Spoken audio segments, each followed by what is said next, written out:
আজকে আপনাদের পটলের রেসিপি করে দেখাবো। ভিডিও নোটিফিকেশন পাওয়ার জন্য বেল আইকনটি প্রেস করে রাখবেন।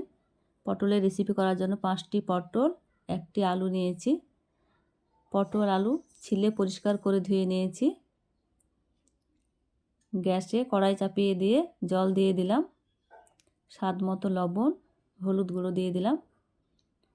কেটে রাখা পটল আলু উপর দিয়ে দিলাম। সেদ্ধ হওয়ার জন্য ঢেকে রেখে দেব। 10 মিনিট পর ফিরে এলাম। পটলের জল শুকিয়ে গেছে। এবার পটলগুলোকে তুলে নিচ্ছি।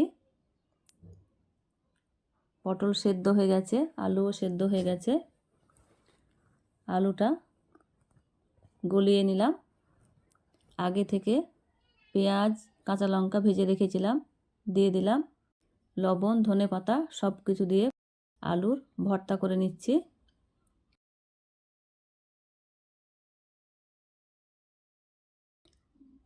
এইভাবে ভর্তা করে নিতে হবে। আমার ভর্তা করা হয়ে গেছে, এক পাশে রেখে দিলাম। একটা ডিম ভেঙে নিচ্ছি। ডিমে লবণ স্বাদমতো, লঙ্কার গুঁড়ো, হলুদ গুঁড়ো দিয়ে ডিমটা ভালোভাবে ফেটিয়ে নিলাম।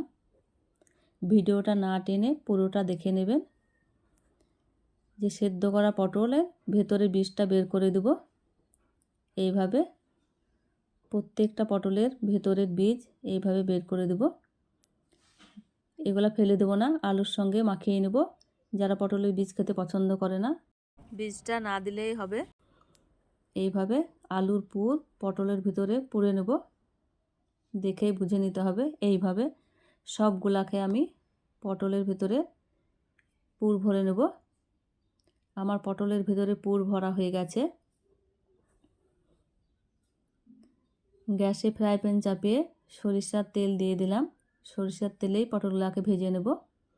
যে ডিমটা ফেটিয়ে রেখেছিলাম, পটলগুলো চুবিয়ে ফ্রাই প্যানে একে একে দিয়ে দেব। এইভাবে সমস্ত পটলগুলাই ফ্রাই প্যানে দিয়ে মিডিয়াম আঁচে ভেজে নেব।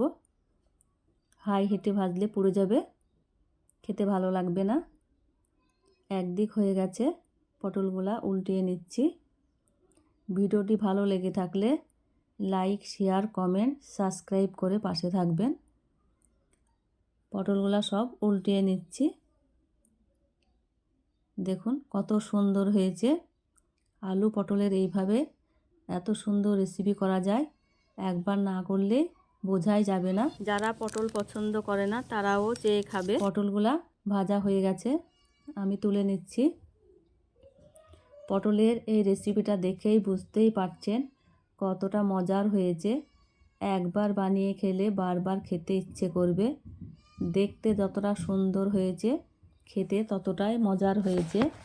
আপনারা একবার এইভাবে বানিয়ে দেখবেন। দেখতে তো দারুণ হয়েছে, খেতে তো দুর্দান্ত হয়েছে। ভালো লাগলে আপনারা একটি লাইক দিয়ে দিবেন।